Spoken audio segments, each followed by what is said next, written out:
The New York Times, Rolling Stone, and critics everywhere are all raving about Annihilation. It's not destroying, it's making something new. It's a mind-blowing experience, and now it's certified fresh on Rotten Tomatoes. Annihilation, rated R, now playing.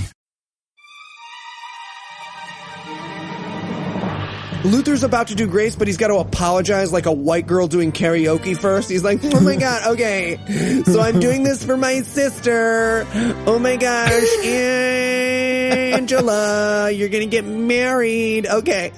Dear God, thank you for the food. Oh my God, did I fucking ruin it? I think I was amazing. I put in 4 songs. Karaoke is for the poor and untalented. God-awful movies.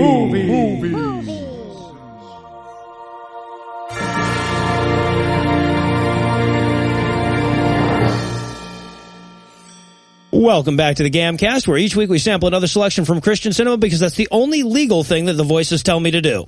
I'm your host, Noah Lugeons, and sitting to my immediate left is my good friend Heath Enwright. Heath, welcome back, sir. Thanks, Noah. You know who's a great group of people? The whites. We're the best. All right, let's start the show. Now that Heath has said that, we're allowed to get going. And sitting 81 miles to my right, you've already heard him, but I might as well introduce him anyway as my bad friend Eli Bosnick. Eli, how are you this fine afternoon, sir? Oh, I'm pretty fantastic, Noah. Good. Glad to hear it. I think I know why, and it might have to do with the answer to this question. Heath, tell us, what will we be breaking down today? We watched Salvation Road, or Christmas on Salvation Road, or something like that. It's the story of a white pastor moving his family from a rich town to a poor town and helping save the coloreds from themselves, which is an identical plot to the movie we did in episode 7 called, I think it was Brother White Man's Burden. Yes, yeah. And just for fun, I went back to the notes from that episode. Turns out I used pretty much exactly the same words to introduce that movie by accident. I'm not trying to recycle intro. That was a coincidence. It's just these movies being racist in exactly the same way. Yeah, no, exactly. It was just, like I said last week, it was Brother White, but serious. And Eli, how bad was this movie? Well, if you love feel-good movies about white people saving black people, but the realistic acting makes you afraid you're trapped in your TV, you will love this movie. This is like 30% The Help, 30% Christian movie, 39% Quiznos training video, with 1% Christmas movie sprinkled on top. I feel like, honestly, the actors in the Quiznos training video should take offense to that. I feel like we're going to get an angry letter like, hey, man, I was doing my best, all right? I was really invested in that sub getting all the way through the toaster before you reach in. That's a deep cut for anyone who's worked at Quiznos. There you go. Yeah. I have 3 listeners who love that shit. I think you're underestimating our Quiznos listenership, but whatever. And, you know, we should say right up front that this is yet another one of those movies that's like based on a true story, and you can tell because nothing fucking happens. You know, it's just some arrogant Christian that's like, you know what would make a great movie? The boring shit that I do. Well, you know, one time I moved somewhere poorer than where I lived before I lived there, and I did my job. And look, I would kill to just dive in, like fly on the wall style, on one of the writers' meetings for this, because at some point in the writers' meeting, someone said, well, what about that time you came up with Taco Tuesdays? There should be a scene for that, huh? And there is. Well, let's be clear. There is no scene that was proposed that didn't make it into this movie. Yeah, there are a plethora of useless fucking scenes in this film. It starts with one, it ends with one, and there's nothing but those in the middle. So is there anything that you'd like to nominate this one for being the best at being the worst at? I'm going to say worst actor. The guy who plays Charlie might be literally the worst actor we've reviewed. Oh. He's also the writer and the EP, and it's a fucking disaster every time he's on screen. And he's on screen a lot. Yeah. Yeah, you know, it's funny. I saw you wrote best worst single actor, and I wrote, I don't know which one you mean, but I also agree. You know, I don't mean this as argumentation. Oh, he was terrible. Yeah, we'll see that he very clearly thinks he's the comedic relief of this movie, but no one reacts to him. And again, this is almost a Christian movie bingo at this point. No one reacts to him like he's the comedic relief. So he'll just be like, "Uh-oh, I shocked myself." And the other characters will be like, "You okay?" And he'll be like, "Yeah, no, I'm fine now. Thank you." He also has, and we'll get to it, but he has one of maybe my favorite vamping moment in the history of Christian film as well. Eli, you got any best worsts for us? I'm going to go with best worst streets. We hear about how the streets have killed people. The streets themselves have killed people to the point where, and I have this throughout my notes, I thought maybe this was a horror movie about literal streets that hunt down and kill black single mothers. And I was for it. Step up to the streets. Oh, hells yeah. I also want to nominate this for best worst kids in a movie. Oh, God. Specifically the younger daughter? Yes. The kids in this so this is kind of a trope in movies, but it's not worse anywhere than it is here, which is that people do kids sometimes as these just weird blanket honesty machines who don't understand basic concepts, even though they understand the language around those concepts. But this movie, it's just terrifying. There's several moments where, the younger daughter, you're just like, oh, no, she's not well. You need to... She should understand that. She's a teen. This is not... Right. Yeah, she should be in an office somewhere trying to get the half red, half white boxes to make the right patterns. Yeah. Holy shit. This bothered me inordinately through this film. I wanted to nominate this for best worst parking. Oh, fuck these people. Oh, my God. All right. Anyone who lived in New York is going to have to go nuts with all the front-end parallel parking in this fucking movie. Always 6.5 feet from the fucking curb and diagonal. Looked fine to me. Totally cool to me.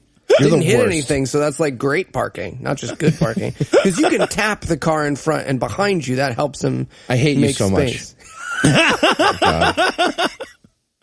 And also, from more of a cinematic perspective, too, and we'll get into this right away when we get into the review, I wanted to nominate this for the best worst editing. And that is a huge fucking statement considering what we've watched in the past. But, oh, my God, there were points where I started having epileptic seizures from the editing in this fucking movie. Yes, I have this later in my notes, but at a certain point I wrote, Jesus, just make a whip noise every time you cut, so at least it'll make... Just be like, all right, I get it now, at least. The only way it could have been less comfortable in terms of editing is if when we move from one side of the conversation to the other, we did so with the Spider-Man in-between scenes thing, you know, the... Yeah. Holy shit. Well, obviously, we can't be done until we get started. So we're going to pause for a quick break, and when we come back, we'll leap headfirst into all the poorly scripted mundanity that is Christmas on Salvation Street. Hi, I'm Tony D. Is your Christian movie kind of boring and pointless? Not really sure why anybody, even in the Christian movie genre, would want to watch it? Try Tony D's Instant Christmas Movie. For the simple price of $49.99, our special picture and sound editors can turn any movie into a Christmas movie. Boring two-shot of some assholes talking about Jesus? Now there's tinsel. Christmas movie. Is this dialogue dragging your movie down? How are we going to save the church? Give it the Christmas treatment. How are we going to save the church? For Christmas. Tony D's Instant Christmas Movie. Because you tried your best, and that's all that matters. Hello and welcome back to Master Cook. I'm whatever name we can use that's close enough to the blonde British chef that's on TV a lot without getting sued. Today we've got two local podcasters in the kitchen to show us who is the Master Cook. Heath, welcome to the show. So I can't make ramen? For the fourth time, no. And, of course, returning once again after his miserable defeat last week, Eli Bosnick. Eli, thanks for joining us again. I don't know how to cook. Why do people keep having me on this show? All right, let's see what you've prepared this week. Heath, tell us about your dish. Right. So I just used Blue Apron, which means all I had to do was go online and sign up, and they sent me fresh, pre-portioned ingredients to my home along with easy-to-follow recipe cards. So I made these buffalo-style cauliflower sandwiches with blue cheese. Excellent. Sounds delicious. And tell me, how easy was this to make? Oh, super easy. You just open the box, follow the instructions, and the meal is ready in no time. Excellent. All right. And Eli, tell us about your dish. Well, you gave me 30 minutes to make something and then just told me to go into a giant pantry filled with stuff I didn't recognize. So I tried to make pasta. That takes like 20 minutes, and I couldn't find oven mitts or anything around. So I just ordered Chinese food to the studio, and that cost like $13. And then the guy pretended that the buzzer didn't work, so I had to like go downstairs to get it, and it was wet for some reason. So there you go. Mixed veggies and brown sauce. I see. That's disappointing and expensive. Heath, how much did yours cost? Less than $10 a meal. Yeah, well, mine came with soy sauce if the container hadn't broken. I think it's clear tonight the winner is Blue Apron. It's obvious to me that the listeners at home will love how good it feels and tastes to create incredible home-cooked meals with Blue Apron, so don't wait. Check out this week's menu and get your first 3 meals free with free shipping by going to blueapron.com/godawful. That's blueapron.com/godawful. Blue Apron, a better way to cook. Didn't even taste mine. The delivery guy very clearly dropped this in a puddle. Yeah, well, I don't tip. And we're back for the breakdown. So we're going to start this one off with a choir singing and a frenetically edited series of random shots of the outside of a church. And I do mean random, like part of the West Wall. Yeah. Music note, by the way. Oh, nice. They got a real choir. Yeah. I mean, the first thing I have in my notes here is, wow, when it comes to Jesus music, I've learned to appreciate gospel choirs. That's how much my life sucks. It's like, at least it's not country yet. And the choir, they look like a perfect ethnic pie chart. It's uncanny. It's like 31 white people and 8.3 Latinos and 7.5 black people and a tannish guy who claims to be 164th Cherokee, but he's lying. The instruction was very clearly, everyone line up alphabetically by race. It's so bizarre. But it's a church, so everyone was used to it. They were like, we know. And speaking of, okay, so we meet our hero here, who I have as elderly Mr. Bean the first time he appears. And this is such sloppy exposition. The first thing he does is pick up a picture of his dead wife that he misses. Ugh. So he's got a dead wife. We're going to establish that about 31 times. So this is a deep cut, and it's a real problem for me. But this is the only thing I have in my notes over and over again. The main character of this movie looks exactly the fuck like Peter Boghossian. Okay. Oh, God, he does. He looks to the point where I like Google imaged Peter Boghossian again, and I was like, oh my God, Peter Boghossian was in a Christian movie. Like, what do I do? What do I do? What do I do? He's the author of Manual for Creating Atheists. I can't tweet at him. I can't tweet and be like, hey man, do you ever do any acting? So I just like panicked in my head until eventually they had slightly different face shapes enough. But throughout this, I'm just like alternate universe Peter Boghossian. That is all that I can see. I kept expecting him to talk about street epistemology. It was very upsetting. Very, very upsetting. I also was upset that he didn't talk about street epistemology. Would have made a much better movie. Like, honestly, all my notes at the beginning are just like, the editing is making me dizzy. I've never hated editing so quickly. Did they only have 4 seconds of consecutive usable footage at any one time? Yeah. Also, again, we've seen this scene so many times where the pastor comes out and he's like, hey, everybody, just so you know, I'm moving to Blackosylvania. And so I get bored during these scenes at this point. So I played a little game called What They Could Use This Space For That Isn't a Church But Would Still Be Better. And for this scene, I decided cafeteria for kids with peanut allergies. Hey, there you go. They can have their own separate cafeteria. Well done. Also, okay, so the one important thing we got in this frenetic series of Sunday morning service shots is that there is a smiley blonde girl in the audience, and she's smiling. Yeah, and she's next. It's really weird. We're going to find out it's her sister that she's next to.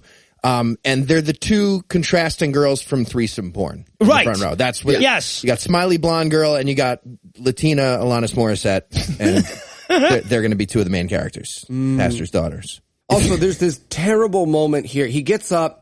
And maybe it's just me because I've emceed before, but everyone applauds for the choir, and then they stop applauding, and then he comes out and he goes, how about a round of applause for the choir? And everyone's like, oh, fuck. And I was just like, dude, you got to keep it going for rolling the choir. applause. Yeah, come on, rolling dude. applause. Amateur. Fuck. And this is definitely a thing with Christian movies, is he goes, now, Charlie probably would have rather Facebooked or emailed me, huh? Get it? We're hip. Hip-hop pose. Like he puts his hat on backwards.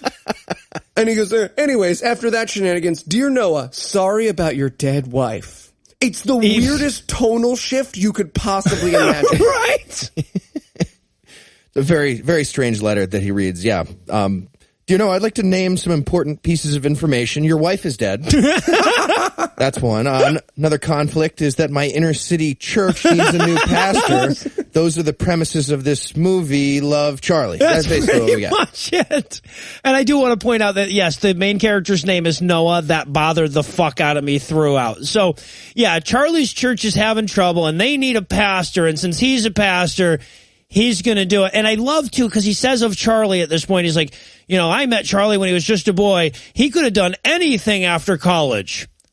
But instead... Yeah, instead of doing anything... He started a missionary. And that's what's so fucking funny is they don't seem to recognize how much they have just admitted the worthlessness of their endeavor by saying, yeah, he could have done something meaningful. But no. But no. He calls him Bright, and I just want to throw out there, Bright is a code that racist white people use for black people and children. Yes. I've never called an adult bright. Right? If a kid goes 2 + 2 is 4, I go, man, that kid's bright. And if a black person says something on the news and your grandma wants to say that she agreed with it, she calls him bright. Those are the two uses of the word bright. Yeah, eloquent. He's very eloquent. Right, yeah, he speaks so well. Yeah, So bright boy, well-spoken. as Calvin Candy would say. Polite. And also, this is because this movie starts off with this very prolonged choir thing and then this very prolonged sermon. And I wrote, like, holy fuck, this movie is as boring as being religious. So Noah's going to go to Charlie's shitty church, and little smiley blonde girl is super pleased by this, as she will be by everything else in this movie. All things. And her other daughter, the Latina girl, is understandably surprised and horrified that her dad is like, hey, everybody, I got a note from my old friend Charlie, so I'm going to move. Surprise, happy birthday. Yeah, the voices in my head told me. So they're about to have dinner, and this is a bizarre scene because they're about to have dinner, and the blonde girl says, hey, should I go get my sister? And the dad's like, nah, fuck it. Let's eat while the food's still warm. No, don't do it. She's a different race than the rest of the family. We're humans, and she's half Doug Henning and half giraffe. So, yeah. So they start to say their grace or whatever, and the sister shows up mid prayer like a Satanist would. Right, and he turns Grace into a little side-eye thing, and he's like, oh, and P.S., give us grace to put up with people who are late for fucking dinner. And, man. And we also get reinforced that the mom's dead. It's like, and give us grace, your dead mom's name. Yes. And again, she's dead. This is how inane and stupid the dialogue of the younger sister is. Like, what this scene is supposed to establish is, like, young sister's happy to go, big sister's unhappy to go. And the way they express this is the younger sister goes, do you think there will be a pool? We could dig one if there's not. That's a hole. That's not a fucking pool, you idiot. That's a wet hole. Yeah, just a little girl dressed as a construction worker giving directions to a cement truck. All right, laying a foundation. I told you, I fucking meant it. I also love this too because Alexa, the older daughter, says, "Well, the dad's like, oh, it'll be a great adventure. It'll be a lot of fun." And Alexa goes, "Well, maybe you could have asked if I wanted to go on a stupid adventure." To which the little sister says, "That's a bad word," to which all of us wrote in our notes, which one? Right. Which of those words are you objecting to?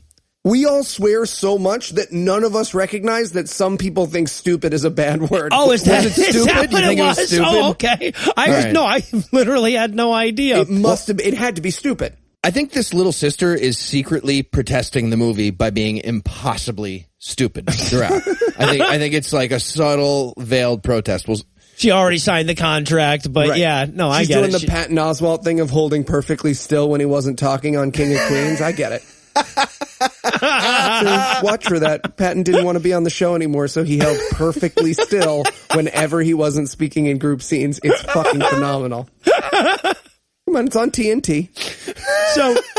So and now we have to get him like packing. And this movie is so A, B, C, D. No. We're going to do E before we get to F. So much so that during this scene where they're like loading up to leave, and by the way, they're moving with like, 6 suitcases worth of shit. But as they're loading up to leave, we have to watch the neighbors show up to give them some baked goods for the road. Guys, this is going to pay off. Remember the neighbors. This pays off in a huge fucking way. Lock it in. You got Post-it note nearby? You probably listen to this on your phone, right? Open a new note. The neighbors pay off. Write it down. It's going to be hard to follow. You seen Memento? This movie is the Memento of Christian movies. Holy shit. And also, look, this scene could not more be framed like a home movie. You know, this was definitely, the director said, no. You know, I'm going to try from across the street. Do it again. So yeah, everybody waves him off. The music note here I have is, I'm significantly more likely to let you fuck me if you listen to me sing. My music note here is music to cheat on your husband with your capoeira instructor too. I also love it, just to reinforce, and we will do this over and over again, how mentally deficient the younger daughter is. They're driving into the city, right? They're moving to Urbanville. They never tell you what city it is, but, you know, anyway, there are black people there. That's how we know it's a city. And the younger daughter says, why are there no trees? Like, she's never seen a movie with a city in it? Well, but the older daughter goes, because trees only exist where life is, and black people kill trees. And the dad turns around and is like, Alexa. And I wanted her to be like, what? It's a white genocide, Dad. W plus O equals O, Dad. I'm going to tweet at you from my 4 accounts. what does that equation mean? So it sounds racist. So we get to the we get our little wrong side of the tracks montage as they're arriving in their new home, and this is the first time we see this son of a bitch park. Oh, head on park. This is what happens to a society when people head on park. It's fucking pandemonium. He's like 3 car lengths away at the front of the car, like 4 at the back. Awful. You wouldn't last a day in my town. Great. He wasn't even up on the curb. I don't get what you guys are talking about. I hate it so much. I hate you. I hate him. That bothered me so much, more than I thought it would. But they do that like 3 or 4 times in the movie. They show him parking, and it's like, no. There should be a trigger warning at the beginning of this scene. So they show up, and they're now at the mission. And they do this thing. Okay, so this is where we're going to meet Charlie. And Charlie is doing the stupid movie-only thing where, like, people walk up and you hear footsteps, so you deliver a monologue to those footsteps without seeing who belongs to them. Oh, I do this. I've been mugged several times because of it, but I just, listen, if you're not here with a blowjob and a back rub, I'm not the guy you're looking for. Oh, hey, Mom, sorry, this is my new thing. I don't turn around and react to noises like a person or a dog. And then your mom mugged you? Is that what you mean? That's okay. Oh, interesting. Shit. With a butterfly knife. That's what this movie needed, was more butterfly knives. Anyway, so yeah, and also, okay, so this is where, like, I guess Charlie hasn't seen him since they were kids or whatever. He turns immediately to the older daughter and he goes like, wow, Alexa, last time I saw you, I had to feel guilty about wanting to fuck you, but no, it's okay now. It's okay. Glad to see it. And this guy, like, if you told me that they had to, like, inflate this fucking actor before each scene, I would not have been surprised. The acting of this guy is it's like watching a balloon sort of try to get out a window but not quite make it every time he's on screen. You're talking about Charlie. Yeah. Right, yeah. He's not comfortable with the location of any of his body parts throughout this movie. He has a lot of show. He keeps moving around like he's like naked at school in a nightmare, and he doesn't know what to do, where anything goes, and he talks like he's got a dead body buried under floorboards, like Edgar Allan Poe story. Yeah, it's really weird. I kept waiting for that to pay off. I kept waiting for like another character to be clumsy or something like that. And I got like 10 minutes away for the end of this movie, and I turned to my wife and I was like, it's weird. Like, how do you think this is going to pay off? And she was like, oh, he just can't act. And I was like, no. Like, they just kept all the takes? And she was like, yeah, no, they just kept all the takes. And I was like, no. And she was like, why are you surprised? This is episode 72. No, he was painfully bad. And then, okay, and this is a pretty weird scene, right? So he takes him inside to see the place where they're going to be moved, they're going to be living at this mission or whatever. And, you know, we've seen this, not just in Christian movies, but in movies in general, a number of times where the families move into the really bad, slummy place or whatever. But the house they go into is goddamn gorgeous. And huge. Huge. Yeah. Full, like, expensive antique furniture. Everything's like polished wood. It's just an absolutely gorgeous location. And it's just like, aren't they supposed to be going to the slums? And right. Weird detail on this house. It has crosses everywhere, like carved into everything. Like Cobra Commander would have cobras in everything. Yeah, they have crosses everywhere. It's really weird. A la Scorpion Man or something. Right. Yeah, exactly. And he looks around and he's like, you've done a pretty good job of keeping this mansion up. And I'm like, yeah, man, he's done a really fucking good job.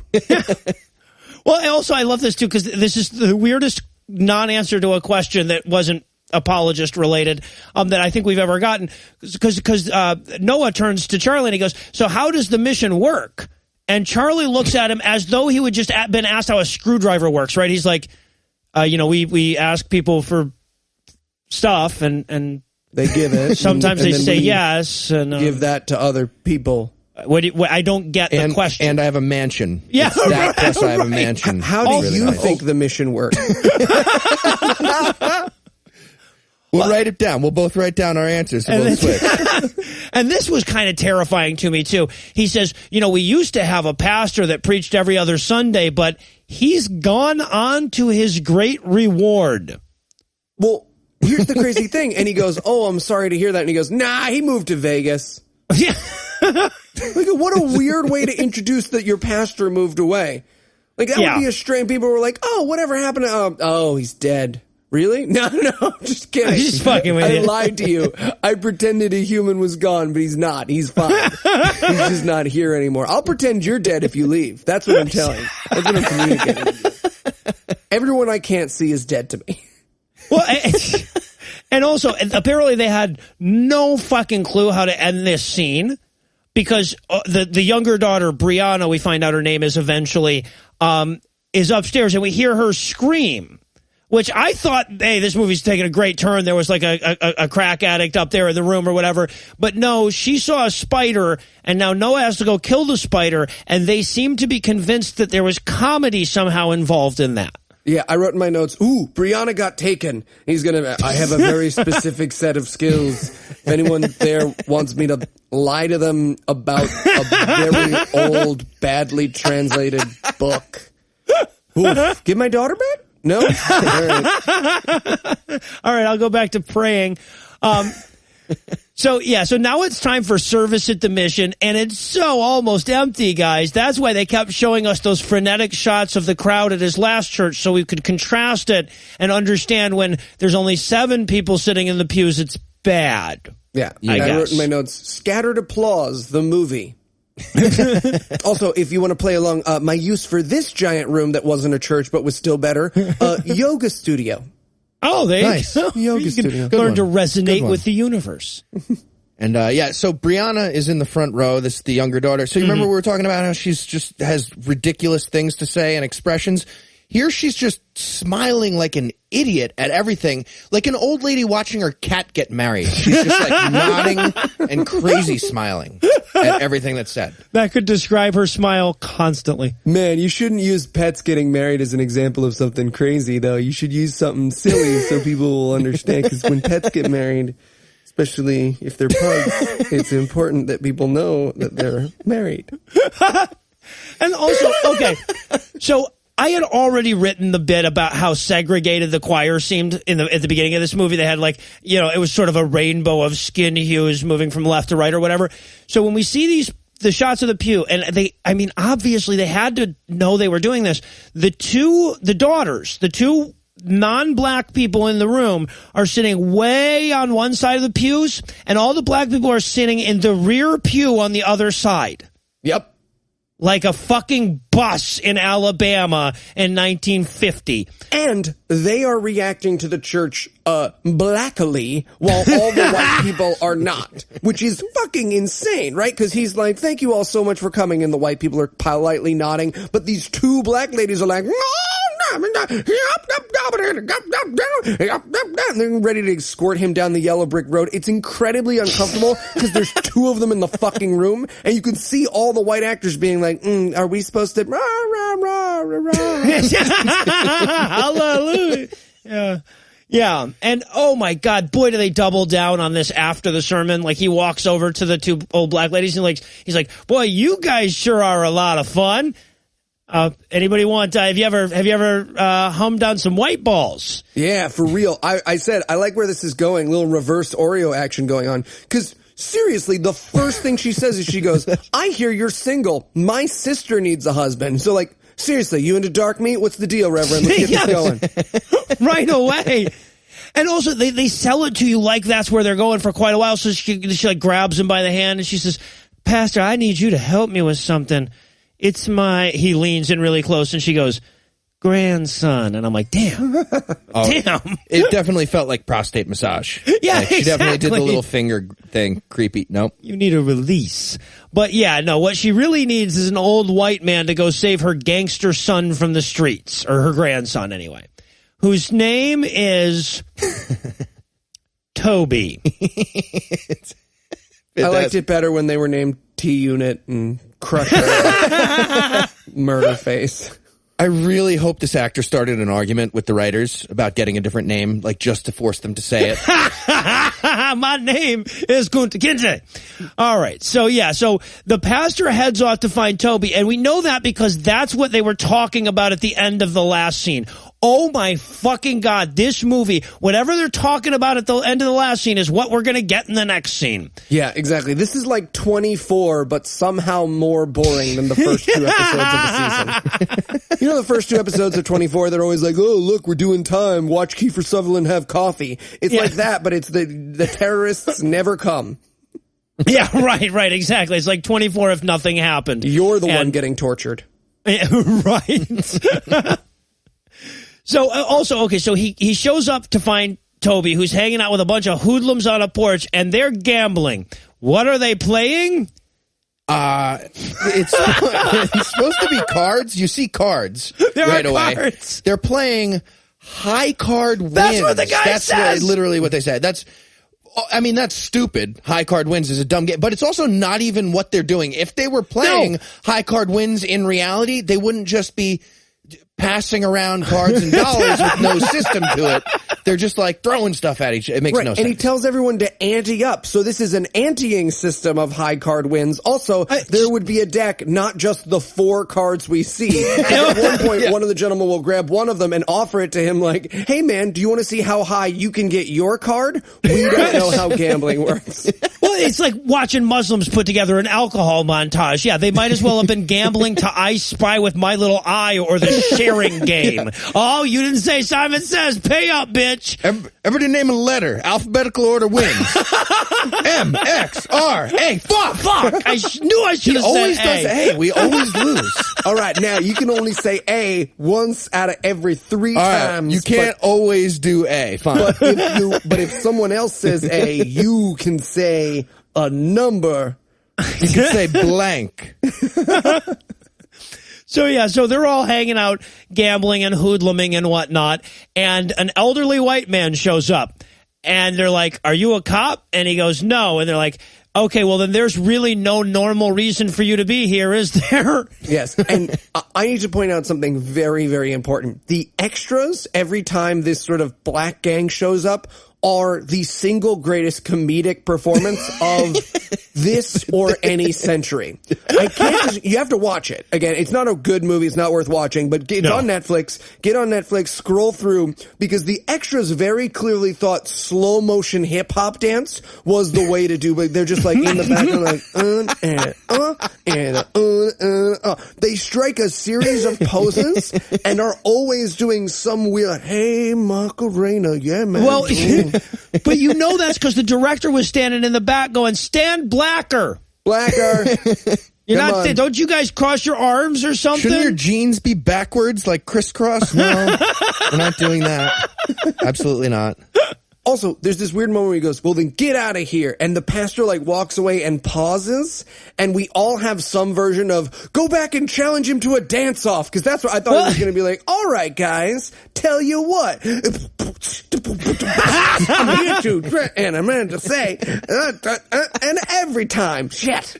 Well, okay, so here's the thing is that I had not yet learned the rules of this movie. So I honestly thought he was about to like win their affection by showing him how awesome he was at high card. Like I thought he was going to be like, I'm going to have to fuck these kids up at high card and show them what's what. But no, because that would require something happening. No. So he just walks away. And now we're going to go back to that in just a second. But first we have to like cut back to the daughters who are like, you know, so that we can once more reinforce that older daughter Alexa is not too happy about this move. And retarded daughter Brianna is smiling about it. Yeah. An older daughter seems to be wearing like a maternity dress in this scene. She's supposed to be unpacking, but she's wearing this weird wrap shawl thing, and her sister comes in and she's like, I help you unpack, human. I mean, we are both humans. Humans refer to each other in this way all the time. Smile shows you I chose no time to bite.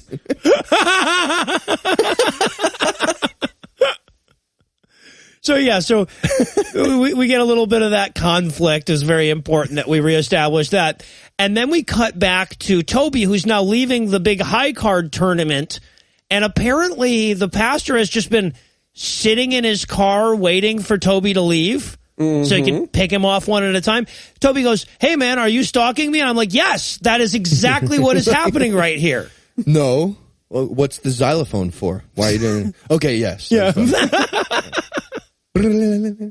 Well, and see, what's so funny here is like the intended audience for this movie sees a dedicated pastor, but I see a cult member trying unsuccessfully to get out. And I just see a full-grown man waiting for a teenage boy to be separated from his friends. And I have tips for him. That's what I'm saying. I have some advice. And there's this, it's just a tiny moment, but he goes back to his car. He can't get Toby. He goes back to his car and he's got a flat tire, right? And he looks up and he goes, you're testing me, huh? But I honestly thought that he was doing like a, oh, you to God. It's just a really weird pseudo-comedic moment. Yeah, so Dad comes home to sad Mexican guitar and swelling strings. Yeah, my music note here was, some Mexican guys just got on the subway at 125th, and they're going to be here until 59th, so I got to turn off my podcast and smile, because I don't carry cash, because I'm not a fucking drug dealer. That's very nice. It sounds so different from your other songs. So different. But, of course, this scene has to be interrupted because Charlie needs help putting tools near the metal box downstairs. So yeah, and of course, so they get down there, and this is the big Taco Tuesday moment. But it opens with Noah saying to Charlie, like, "Man, how have you survived so long around so many non-whites?" Because again, like they keep like, "Oh, this is a really bad neighborhood. This is a really bad neighborhood" throughout this movie, but like. Indoors and out, this place is gorgeous. The only thing that makes it a bad neighborhood, quote unquote, is the fact that there's so many non-white people around. Absolutely. And they never, except for one character which isn't in this specific neighborhood, no one ever indicates that they're like anything but fine. Yeah. Like, they just keep looking at people like every time a black person walks into their church, they're like, oh God, take it all. Take it all. No, man, I'm just here to go to church. Oh yeah, no, this church is for you too. It's so well spoken and bright. So bright. And this is where we learn how Charlie runs the show here or whatever. He's fixing the thing. Yeah, he's just like waving tools vaguely in the area of a metal box. And he explains that my business degree helps keep the place afloat. Yeah, what? That's not how diplomas work. They have no cash value. Coupons are worth more than diplomas. What? Well, and this is supposed to be, apparently this is supposed to be a big moment, like where he shows his stuff as a preacher, because he goes like, you know what'd be a good idea is having like a Tuesday dinner. And right. Charlie's like, oh my fucking God, man, holy shit, that blew my mind. Tuesday dinner? My God, holy I've been telling people if I see them here on Tuesday, I'll kill them. I don't know if you noticed when you first walked in, but I just was delivering monologues without looking at people.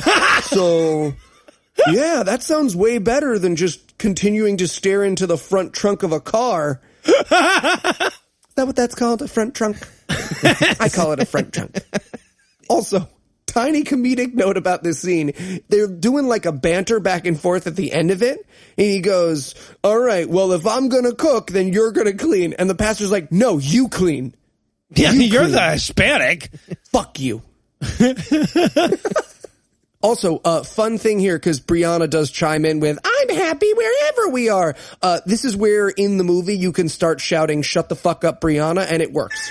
If you'd like to play along, I know some people watch the movies. All of Brianna's lines work with "Shut the fuck up, Brianna." Yeah, she smiles back like an idiot. Yeah, right. No, I had in my notes. Somebody needs to slap Brianna with a black man's cock, and I'm volunteering to do it. I just need a black man to help.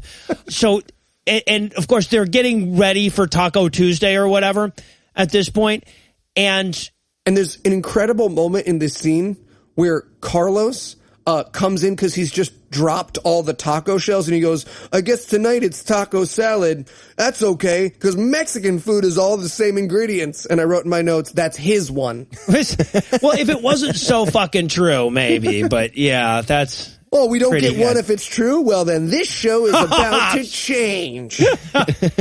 Strap in, everybody. So, yeah, and then, of course, the pastor goes like, well, I guess I should let everyone in because nothing can be implied in this fucking movie. They can't just suddenly have people start showing up. We have to watch him go over and open the door to let the enormous crowd of people that are there for Taco Tuesday in one at a time. And were they just waiting outside? Was there a bouncer out there? Were there some, like, less attractive homeless people that got sent to the back of the line? Nah, man, private party. Oh, come on, dude. I just saw you let like 6 girls in. Private party. Yeah, fair. Why'd I wear a suit? And also, they do this a number of times in this movie. So I just want to point this one out. And I think this is like the second time they do it. But Charlie turns to Noah and he goes, wow, I don't know if we've got enough food. Maybe you could pray to God to multiply the food. And they have this little tee-hee, that doesn't happen in real life, except in our book, which is totally not laughable, where it totally really happened. But over and over again, they joke around like, yeah, maybe God could help. Tee-hee. Well, no, that ain't going to happen. Right. No. But then Grandma Ida walks in with mac and cheese, which, again, super, and it is a super racist moment that is very tonally weird. She walks in and she's like, now y'all can't be eating without Grandma Ida's mac and cheese. Yeah, no, my note here is like, at least it wasn't collard greens and welfare checks. That's really the only step they could have taken that would have made that scene more uncomfortable for me. Now I really want nachos and mac and cheese and collard greens and welfare checks. Weirdly enough, that's always in Heath's notes when we do these movies. It's just this is the first time that's made sense. Yeah. Normally we have to cut it out. You got to say it. You got to say it. So, okay, so now and this, I had a little trouble. Maybe there was a problem with the editing, but I had a little trouble with this because then we cut to everybody in the pews eating soup. So I assume that this is like another day and now they're having soup, but no. Apparently the meal was we're all going to have taco salad in this room and then we're going to move into this other room and have soup because apparently this is the same day still. Right, and now it's not because Taco Tuesday, when it was proposed, was like, hey, this is how people will find out about the church. But now it's got sort of a homeless people soup kitchen vibe. Yeah. And so I'm like, what's the vibe? Is it for poor people? Is it for humans? Who is it? There's a difference. So, and then of course, this is where we have to we have to reinforce the Grandma Ida story or whatever. So, the pastor, Noah, walks up to Grandma Ida, and she's sitting with this little kid, and he has to get rid of the little kid. So he's like, hey, Dwayne, you're about my daughter's age. You want to go tap some white ass? Seriously, she's right over there. That's what he said. He's like, hey, looks like my daughter's ready for some cake. You get where I'm going? You picking up when I'm laying down, Dwayne? Go get some. Go on. Get over there. Go get yourself some racist tweets. And he's like, can I, Grandma? Can I? Yeah, go ahead and fuck his mentally disabled daughter and have some cake. Perfect. Yeah, good. Believe me, she'll smile throughout. And of course, they have this little episode where he turns to Grandma Ida and he's like, Grandma Ida, you seem busy. Are you going to die? And she's like, yeah, but not until Act 3. It'll be fine. It'll be fine. Right, she's dying of plot-itis. Exactly. Inflammation of the plot. Got inoperable dizzy thing. A doctor told her, apparently. And this is where we clumsily resolve the fact that the daughters are two different races. She goes, so, I heard that your daughter is adopted. And I'm like, from who? Was that right, Carlo walking around? Hey, yeah, make sure you have some, some soup. Also, by the way, not his real daughter. Just found that one. And the cake is over there on that table. I wrote in my notes, oh, that's why she's a different race and so ungrateful. Well, yeah, because he's like, oh, yeah, we found her in one of them shithole Hispanic countries, and she was in an orphanage, and boy, and this line bothered me so much. He goes, a girl in that situation can easily go down the wrong path. Yeah. And what he means is get raped and sold into sex slavery, but that's not her going down a path, right? It's not her fault. It's like, yeah. Oh, she could be led into kidnap. Exactly. And again, Ida's reaction there is not like, oh, that's a weird thing to say about your adopted daughter. She's just like, you did such a good job. And I will say, because I'm from an adoptive family, my baby sister's adopted, and it's not just a movie trope, but it's a weird people trope thing, is that we'll talk about my little sister and people will be like, you are so wonderful. You saved her. And I'm just like, that's a strange thing to say. Your reaction is upsetting. Yeah, exactly. You were thinking about my little sister being sold into sex slavery. I don't know if you were enjoying it, but you were definitely thinking about it, so fuck you. Do you know what it was like for her before? No, I don't, man. What are you doing? Cut it out. And, of course, he has to show up and remind all of these poor people eating all of their food that, this isn't just a handout. You also have to Jesus. So he comes up to the stage and says, hey, remember, guys, get your bellies fed on Tuesdays, but get your souls fed on Sundays. Right, which I felt like was a vague threat for not enough people show up on Sunday. Maybe we'll have to stop doing this free food on Tuesdays. Homeless people who really need it. Right. Hate for us to all run out of taco salad because nobody comes on Sundays. And you could just see, because they all applaud for the free food, and then he's like, and we've got church on Sunday, and they're like, Sundays aren't good because football. So we cut to the following day, and I guess we're all getting sick and tired of the Alexa having this monochromatic I'm pissed attitude. So we have to resolve that in the script. And the way we do that is dad shows up and says, hey, you should hang up Christmas lights all day. What a lucky girl. Right. Yeah, but he's guilting the shit out of her. Oh, yes. He's saying, hang up the Christmas decorations, like you used to do with dead mom and little sister, dead mom, hang them up. Be guilty. And yeah, so she has to. Yeah, right. Basically his pitch here is if your dead mom was around, she would want you hanging up these Christmas decorations, wouldn't she? Daughter who's still alive. Exactly. And by the way, the music note here, once she decides to do it, is weird, sexy Egyptian lady is gonna do a dance for you. Yeah, it is not inspiring. It's not do inspiring. It's just boing, doink, doink, doink, doink, doink, doink. It's a fucking weird sound choice. It threw me off a tremendous amount. Yeah, there were several times when the soundtrack was saying there's a killer right around that corner, but the movie wasn't. A killer kangaroo. Right. Hellbound Kangaroo. Call back to episode 1. Call back to episode 1, exactly. So Noah and Charlie have to go fix a pipe, which is, I'm sure, a euphemism for smoke some crack. And I guess the daughters are going to hang up the Christmas decorations. But again, because this movie is so clumsily edited, we get them arriving like they're coming back from fixing the pipe, but you would think they were arriving to fix the pipe. But no, they're coming back so we can see how good a job Alexa did putting up all these Christmas decorations. Right, and the intro line there is, I think you let that pipe burst all over that woman on purpose. And they're like, oh, well, any way to get a baptism, right? And it's just like, wait, you let a sewage pipe burst all over we never addressed that. I wanted a flash cut to some woman just soaked in urine and shit being like, well, I'm not going to that fucking church. Gross.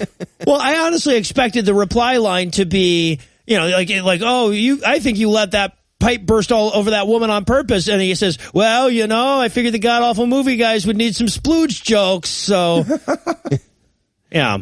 So they walk in and apparently Alexa, hanging up Christmas decorations is the cure for neglectful parenting because now she's happy and her and Brianna love each other again. And Brianna gets to put the star on the top of the tree because she's so special. Right, and she is terrible at this, right? She is. Can we talk about the fact that, this is a movie and they had more than one shot, and Brianna's just like, oh, no. For a solid 3 minutes of screen time, you just watch someone be like, does it go in the front? How about I'll put it on me and then you lower me onto the tree. It's just fucking nuts.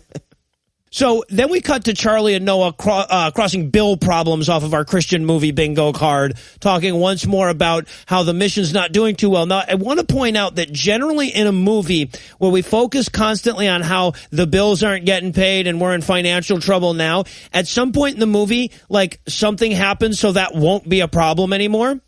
That will not happen in this film. No, the people who wrote this movie forgot about this scene. I guess. It makes no sense. It starts, first of all, Charlie pulls a coffee pot out of, nowhere, out of the invisible void. It makes no sense. And he's got a coffee pot. Whatever. It doesn't matter. And then they start talking about, he says, maybe we can move something around in the budget. Now, what budget? Yeah, their income is stuff they give away. There's no business model. You can't, that's not how, whatever. Yeah, exactly. So, and then all of a sudden, Toby shows up. Because Grandma needs his help. She's dying of... We couldn't make it till Act 3. It's hard to tell. He runs in like Lassie, and you can't really understand what he's saying. Is Grandma Ida down a well, boy? Yeah, no, but he says, have you called 911? To which Toby says, she doesn't want a doctor. She wants anything else that's terrifying. It doesn't matter how that sentence ends. Right, and the preacher's just like, yeah, no, that makes sense. To the dying mobile. Again, let's emphasize, Grandma in this movie, good guy in this movie, chooses pastor over medicine. All the other good guys endorse that decision. Right, and we're going to double down on that in this next scene, where he walks in and she's just sitting in bed, and he's like, you need a doctor. And she goes, no, I don't need a doctor. I want to die now. She does. She says, I don't want a bunch of machines and tubes. I want to go right to heaven. Again, if there was nothing wrong with Christianity except this, it would be enough. Right. She explains the left side. This is her words, not mine. The left side of my body don't work the same anymore. That's bad. That's bad. I feel like we should get that checked. Also, she's not suffering and screaming. She's just meh, I could die. Yeah. I wanted him to be yeah, that sounds familiar, the left side thing, but, you people have different strokes than we do. I'm going to call an ambulance. Figure it out. Strokes. He's like, no ambulance, ready to die. Yeah, but of course he has to pray with her while she dies the slightly droopy death. But first, she says, hey, can you take care of Toby and Dwayne while I'm gone? And he's like, yeah, we'll just have a whole miscegenated Brady bunch over at my place. Now let me pray with you as you slowly droop over to death. Right, and literally, she is speaking totally normally, and she looks totally fine, and then as he prays, she dies. And I wrote in my notes, oh, fuck, he can kill people by praying for him. Where's that movie? A superhero who just happens to kill everyone he prays for running around town. Don't make me do it, man. Though I walk through the shadow, you're safe now. Crazy billionaire money. So now she's dead, and he has to go out on the porch to tell everybody she's dead.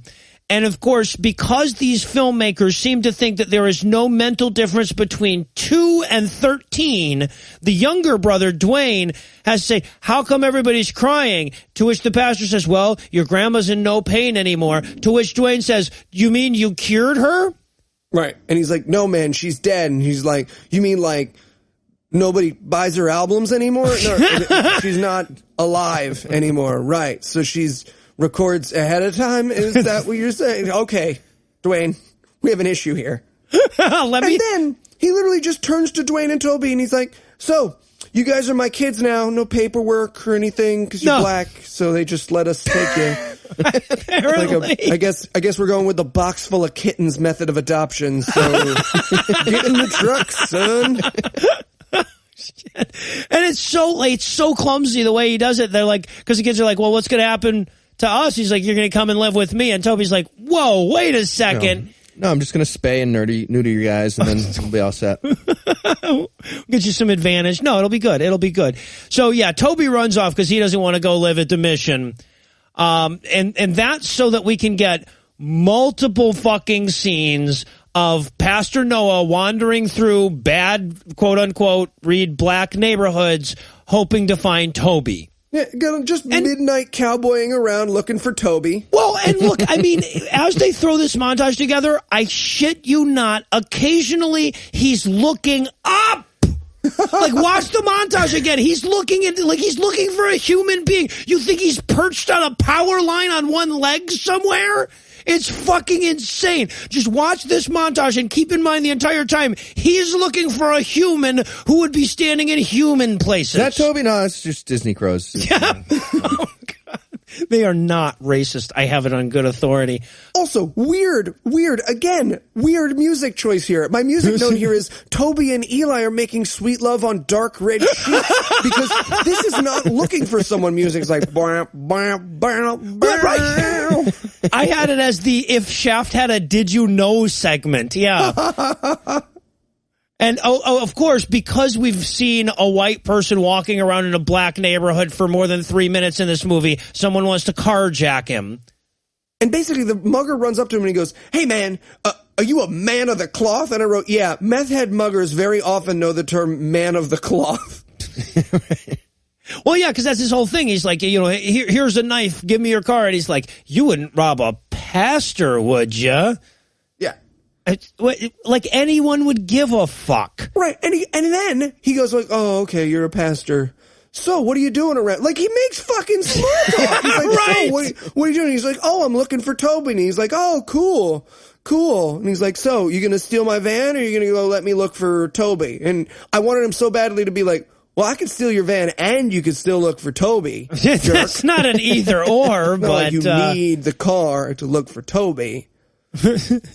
Yeah, but apparently this street thug is very impressed with how passionate he is about his flock, so elects not to stab him to death or steal his minivan. Or money. Instead, he apologizes and walks off. And again, I cannot emphasize enough how little the stakes for this movie matter. Everything that gets brought up, everyone's just like, huh? And then just move. It's like a weird pseudo Wes Anderson world where everyone's just totally unaffected by everything that happens.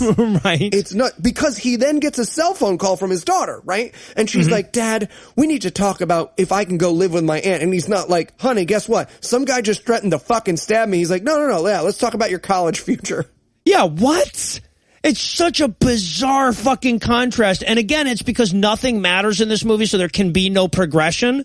But yeah, no, it's fucking painful. But the movie wants to make sure, yet again, that we know the pastor prizes his messages from God over the best interest of his daughter's education. Because his daughter is saying, like, if I go live with Aunt Janet, I can finish up the school I was already in, and I can continue, like, I can work for her company, make a little money. Now, it's a little weird because she says, I can work for her over the summer and make enough money to go to college. It's like, oh, they pay $900 an hour at her company? But at any rate, but the dad is just like, no, fuck the future in college. I want you here. And we as audience members are supposed to go, good job, Dad. Right. And he goes, I mean, look, if you need help paying for college, because I guess you gotta go to college, I can like get a side gig somewhere, I guess. Saw a sign at Quiznos. Maybe I can do something there. So now that important scene is over, we cut to 5:49 a.m. where the younger daughter is awoken by a sound downstairs. Turns out Jungle Love Jr. is having some early morning cereal and would like to have a pajama party with her as he does so. Yeah, and usually when I watch videos like this, Andrew makes me clarify that I'm joking about watching videos like this. So Eli's joking about watching videos like this. Yeah. But so the sexual tension though between these characters is very palpable. You have to admit they're having a little party, and he's like, "Oh, where's the bowls?" And she's like, "Oh, they're right here in this cabinet in the camera frame. Here's the bowl. My grandma's dead. My mom's dead. Oh my gosh, let's fuck on this Ouija board together." Yeah. Also, there's this crazy moment where she goes, "Well, when's the last time you saw her?" And he goes, "Last Christmas." And I wanted her to be like, "I gave her my heart. But the very next day, she died anyway." But no, it didn't. It was very much a lead into Last Christmas. Yeah, no. So then, so that important scene is over now. So now we cut to the sisters out shopping together. With a bag of pennies. Like a bitch. Oh my God. Brianna, again, who I hate and recommend shouting, "Shut the fuck up, Brianna," has a bag of pennies for them to go shopping together. At the local bodega. Like, it's just a bodega, but they make it like she's like, "Are you ready to go shopping?" I figure they're going to do a mall montage, some bonding. Nope. Just a deli. To the corner store. Corner store, 7-Eleven. Well, okay, and this scene is so weird for so many reasons. So we've established that the sister wants a job, and there's a help wanted sign there. So she goes to the Asian lady that runs the store, and there's this weird, like, "No, you're not tough enough, take your clothes off. Let's see how tight's the ass," or whatever. There's this weird casting couch moment that she has with her. It's very strange. Asian lady wants her to snatch the cricket from her hand for a job. Or like kick the shit out of her. She's like, "You get 4 punches. If my knee touches the ground, you can be a cashier here." If you could take the Green Destiny sword from her in 3 moves. Yeah. And my notes are just scrawled with, "Holy fuck, does this movie have pointless scenes?" Ugh. We couldn't have implied that but again, the movie has nothing to say. There's nothing like more important that we were skipping out on. And then Brianna tries to buy a bag of chips with pennies, and I wrote in my notes, "Kill her, kill her." We've done multiple movies about rapists at this point, and I hate Brianna the most. Hope she gets run over by a head-on Parker. I hate her so much. Okay, so we go to this next scene, which the point of this scene is the Child Protective Services lady shows up to explain that black people are not like a box full of puppies. But before we get to that, we have one of these great painful efforts at pre-scene dialogue. Like, we're supposed to catch Alexa and Noah in the middle of a little dad-daughter dialogue, and it's just like, "So, college applications are a thing." Yep, yes, they are a thing. They are. I will fill out when college time. Ding. Oh, thank God. Jesus. Oh. Oh my God. I threw up in my mouth. I was so terrified. And I have to point this out because this is just from a filmmaking perspective. This was so insane. He goes to answer the door, and it's the lady from Child Protective Services. She's here for their blacks. But for like a solid 45 seconds of this conversation, neither of the two characters conversing are on screen. We're just still looking at Alexa sitting in the living room as he goes to the door, and eventually they wander in. Right, just new characters, brand new characters. Yeah, exactly. And we have to talk about the Child Protective Services chick because holy fuck is she hot. Oh, okay. Not only is she super hot, but she is wearing the worst, most fake wig we have seen in any of these movies. To the extent that I was like, she's going to pull off her wig and reveal that she's the dead mom. Like, that was my actual theory, because her wig was so fake. I was like, why? And she also acts super suspicious. There's lots of moments where she does like weird side things. And I was like, okay, this is the dead mom here to reveal herself. Like, it comes back into, but it's just a terrible wig on a very attractive lady. Yeah, but she's there to ask about these children that he's adopted by Fiat or whatever, or Dibs or whatever. And she's like, okay, can I see the kids? And he's like, yeah, the one who I know where is, sure. Yeah, he literally goes, well, Dwayne is outside and Toby is... I'm sorry, what? Oh, he's... outside. Yeah. I said Dwayne was outside. Dwayne's outside. You're a bad listener. And she's very confused. She's like, so you want to become their legal guardian? And he's like, yes. It's like, okay, it's not, we're not done. You have to like apply and do like grown up paperwork stuff. Yeah, no, I mean, if you want to adopt these kids, you don't just like lick them so nobody else wants them. You got to like do a background check. And he's like, oh, no, I can do that. I can totally do that. And she's like, and bring your house up to code. And he's like, oh, yeah, probably should have a house that's up to code. And I was like, what? Okay, I didn't know what that meant because I'd only heard of it in terms of like when you were selling your house. So I looked it up. The requirements for Child Protective Services, like to have your house up to code, are like no exposed wiring, especially if it's not a baby. Like the fact that this house is not up to code for Child Protective Services means that there's like black mold in the ceiling, water pouring from the gutters into the child's bed. It just has to beat an orphanage, right? Like, yeah, that's the whole idea. Exactly. And then when we actually see the like getting the house ready montage, it's vacuuming and like poofing the pillows. She's literally straightening up pillows. Like that was part of the code. Well, you got to have 90-degree angles on them pillows or you don't get to have the kids. Yeah. Charlie hammers one nail. Well, also. now there was one thing that actually, seemed legitimate. Like he was putting a handrail on the stairway. That's the kind of thing that you'd actually have to do to get an old house up to code. Yeah. That was the only thing that made any fucking sense at all. And of course, at this same time, Noah has to go out and find Toby because in order to adopt children, you must know where they are first. And I love Charlie's like, as he goes out, he's like, come on, Noah, you've been looking for Toby for like multiple montages. At what point do you give up? Right. And I'm like, at what point do you give up on a human being? I feel like the right answer is not after most of a day. Right. I feel like it's not within 24 hours. This isn't the first 48. You got to keep really put some effort in. Well, and again, this is just the writer of this movie congratulating himself on how awesome he is by having another character say to the character that's supposed to represent him, boy, if I was you, I would have given up on that child by now. I don't have the kind of persistence of a hero like you. And we need to talk about the music during this scene, right? So the music during this scene is a choir singing Work Your Work Through Us. Oh, God. But I don't know if this is actually the song or if they only bought a quarter of the rights or what happened, but it's like, work your work through us, work your work through us. And you listen to it for about 3 minutes and you're like, all right, yeah, no, montage song. But then they just keep saying the words, work your work through us, over and over and over again. So if you watch our notes, they go from like, and now this person's doing this to, okay, that's enough of that sentence now. That's enough now. No more of that sentence. No more. Make it stop. Stop. Stop. Well, and also, isn't that just a euphemism for don't do anything? Like, if I've worked my work through someone else, I didn't do anything. Yeah. Right? I do the editing work through at Noah. Yeah, exactly. And I guess because we'll all grow old and die if I waited for like a poignant moment in the plot to take a break, I guess now is as good a time as any. So let me give Act 3 the hard sell here.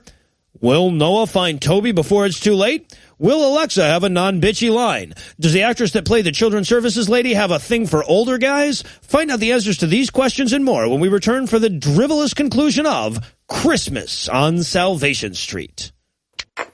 Now, are you girls excited for the new house? Yeah, I can't wait to see it. Alexa, would it be great if there's a pool? Maybe if there's not, we could dig one. What? Yeah, you know, maybe there's a pool, and if there's not, we could dig one together. No. I heard you. That's just a crazy fucking stupid thing to say. What do you... That's a bad word. Fuck you. Now, honey. Well, okay, is there a pool? Well, no. Okay, well, it looks like me and the sexual abuse American Girl doll here are going to build one, apparently. You got some industrial machinery lying around next to your My Little Pony collection? You trading your Barbie dream house for a backhoe when I wasn't looking? Gonna lay some concrete, get a 12-man crew made out of fucking Babysitters Club? What? No, I don't have. Yeah, didn't think so. So why don't we just move to Black Sylvania, and when we get there, we can find a pool like a human being that's already there. Thanks for waiting for me, by the way, for dinner. Sorry, I was 3 seconds late. Didn't realize I had to roll under a stone gateway to go to dinner. It's just an idea. Hey, Dad, is there a basement? Maybe we could dig one, fill it with gold, and eat our way to the bottom. Now, honey. All right, almost done with the hedges. Nice. Those will look great, I'm sure. Hey, Dad. Hey, kids. Now, hold on a second. Where did you get that candy? We stole it. Now, kids, you know that's not good. Why? Why do your kids not know that stealing is bad? 1 second. Sweeties, where did you get this? Candy building. You mean the store? What store is? Okay, again, why don't they know? Now, honey, we've talked about this. Candy building is a house of trade. One must bring coin for that which is contained therein. Oh, I'm sorry. Dude, what is wrong with your kids? Kids being kids, always being kids. I urinate now? Use the stone bowl upstairs. Ah, the rising planks to stone bowl of excrescence. Your family's weird. Your family's weird. And we're back for more of this shit. When we last left our hero, he was desperately at work trying to make sure this house wasn't deemed too dangerous for kids to live in. Long after his kids had moved into it, and Alexa was heading off for her first day of work. And she's late because she was helping out her dad. Again, this will never matter. This never has anything to do with the plot except that she works there. And the Asian lady, who was apparently just going to walk out and leave the store abandoned and unlocked, is like, hey, man, you're late for your first day. And she's like, oh, yeah, no, won't happen again. She's like, great, well, you require no training. You're the king of this bodega now. Right. Bye. She does, too. She says, well, you have to stock the milk, put the old stuff in the back. That's all you need to know to run a fucking bodega. I'm out. Yeah. So, and again, like the fact that she works at this store never matters either to the, plot is a little rough. Anyway, yeah. So now we cut back to Charlie finishing up all the up to code stuff. And this is probably the most painfully off moment of like attempted comic relief in the entire thing. Because he goes like, well, I finished the wiring, but I'm not very good at it. And I'm like, wow, that should inspire terror and all around you. Yeah, I hooked up the gas lines. I mean, I did my best. You know what I'm saying? What is that smell? Have you been smelling that? Anyway, I'll light a match. I'm going down into the basement. We'll see if we can find it. Let's get some candles. So Brianna and Dwayne show up while they're having this conversation with like a goddamn pillowcase full of stolen candy. Because they say they admit to stealing the candy, and I wanted it to flash cut back to like a dead Ariana, like they shot her and just emptied out the store. Because they have a hefty bag full of fucking candy. It's not like they put a couple of things in their pockets. And Dad's like, hey, I didn't say you could buy candy. And again, this is not what kids do. The kids are like, we stole it. And then the other kid's like, don't tell him. And she's like, why? It's just fucking nuts. Right. Like, how the fuck did you get to, like, honestly, regardless of what age this daughter is supposed to be, how did you get to the age where you can go to a store without an adult and not know that you're not allowed to steal fucking candy? Give me a goddamn break. And the dialogue here it's crazy. She said, Brianna, who stole the candy, she says, we don't need permission. We didn't buy it. And the Reverend's like, what? And she's like, yeah, we didn't buy it. We've been eating it all day. That doesn't the excuse. She's having a stroke at 15, or it's this amazing protest still going. One or the other. Sticking to the protest theory. Yeah, it's like it went through weird Google Trends. Like, you've ever watched like a super old foreign movie and the English translations are just terrible? This is what this entire movie is spoken like. Yeah, exactly. That's how it started.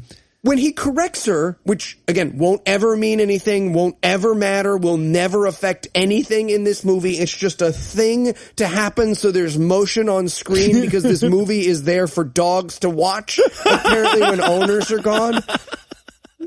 But when he explains, like, why it's for Christian dogs.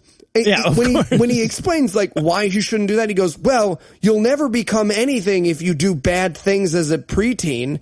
And they're like, oh, cool, that makes sense. Like, he doesn't explain, like, you shouldn't steal because it's not yours. You shouldn't steal because you're taking it from someone else. He's just like, because it will affect you and you will forever be damned. Yeah, well, right. And that is, like, his thing, I guess. So, yeah, so they head off to the store to give back the uneaten candy.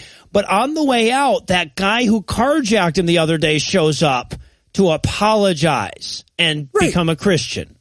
And he's like, hey, man, how you doing? And he's like, oh, right, you're the guy that almost stabbed me. Kids, go inside for a second. Like he thought Luther, who's this character's name, was there to, like, finish what he started. Just like, I really thought about it, and I do want to stab you. Yeah, I do want the minivan now. So I looked you up. I found you. I Googled you. And then I came here. You weren't here yesterday at 4 when I checked originally, but I talked to Carlos. He said you'd be back, so I'm ready to stab you in the face. Can I stab you in the face? Also, I love this little line of dialogue because he's, like, talking about how, yeah, no, Pastor, you really turned my life around in that very brief scene. He says, I've been clean and sober ever since that day, which, by the chronology of the story, is most of yesterday. Right? Like, I've been clean and sober since 4 p.m. Yeah, he says, I went to a meeting that night. So he's about to get his 48-hour chip later today, and he's very proud. What? Yeah, but and he wants to help out with the mission because the pastor did so much for him by standing there and making small talk or whatever. And he's like, I don't know if you can be trusted. And just then, comedy, Charlie gets electrocuted while he's working on the wiring. Because remember, he's not good at that. Right. And again, like, it's supposed to be comedy, but because this guy doesn't know how to play comedy, he's just like, oh God, I'm really badly hurt. I'm really badly hurt. And the other characters are like, Charlie. And the way we know this is supposed to be comedy is like, after he shocked himself, he's still making electricity noises like a fucking cartoon. He's like, uh-oh, wish there was an electrician here. Bzzzt, bzzzt, bzzzt. Yeah, and wouldn't you know it, it turns out Luther the carjacker used to be an electrician, so God must have sent him there on purpose.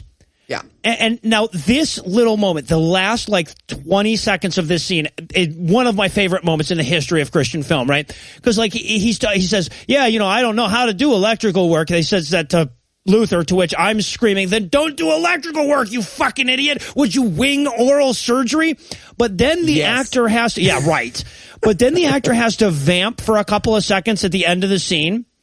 And he's trying to say, well, yeah, no, I was trying to get the wiring done and ... That's all that was written in the script. So he's going, and like, this is literally his line, I hit my toe. I'm like, that's how you fucked up electrical work? That was the best you could come up with as you were doing the electrical work? It forced you to stub your fucking toe? Oh, I was trying, but I accidentally shot a badger and fucked a goat. Where the fuck does this even come from, you crazy lunatic? Anyway. I was hooking up this panel here, and then I started thinking about the hokey pokey. And you know how you put your right foot in, take your right foot out? Turns out when you do that to electricity, it's not great. Oh, fuck, I love that moment. So, yeah, now, and then, again, just to reinforce the uselessness of the scene, we have to wrap up the stolen candy thing. And we can't just imply that happened because the filmmakers are too stupid to assume we would know. So we spend 4 seconds on a scene of Noah showing up with Brianna and Dwayne to give the Asian lady back her candy. Right, and it's incredible. He goes, they've got something to tell you. And I wanted him so badly to be like, your kind isn't welcome around here. Rape of Nanking me. Oh, God. That's your 3. And then I guess Noah gets home and Luther and Charlie are all done rewiring the whole house in the 7 minutes it took him to walk to the store and back. Yeah, exactly. In this 4-second scene, they have rewired the entire house, and now they're sitting there drinking lemonade. Yeah, because they're Christian. That's what they would be drinking. Yeah. Turns out the key was you have to shut the power off before you cut wires with scissors and hokey pokey around and cut off wire. Also, you pretty much never cut wires with scissors. Well, that also helps, yeah. Mustn't have a bomb, and bombs don't even work like that. So none of that makes sense. You had to cut the blue wire. Oh, I get it. So, and then, of course, Luther knows where Toby is because he's also black. And Toby is hanging out with Damien's crew at the warehouse on 3rd Street across from the tracks. It's not on the right side of the tracks. I'm trying to think of which side of the tracks. Oh, it's the wrong side of the tracks. He's on the wrong side of the tracks. Also, incredible moment between these characters that I guarantee you was a rewrite. He goes, so, what does Toby look like? And you see the white actor go, you. And so they switched it, and instead he just hands him a picture. Like, he looked, because you couldn't have the people who wrote this movie don't know how to describe African Americans, so they were just like, what if he just hands him a photo? Great, solved it. Yep. Good edit there, Dave. Good edit. Yeah. And then, of course, like he says, I'm going to go get him from the warehouse on 3rd Street. And Luther goes, I wouldn't go alone. And he goes, I'm not alone. To which Luther sighs and goes, okay, I wouldn't go with just you and an imaginary companion either. You know what I fucking mean, dude. I wanted him so badly to jump through the window of a car with Jesus in the driver's seat. So now he heads over to the drug warehouse because, like I said, that's what we were talking about at the end of the last scene. And again, we've got one of these amazing moments of, like, the actors we had to catch him mid-conversation. So here's what we hear as he walks in. Lot of money.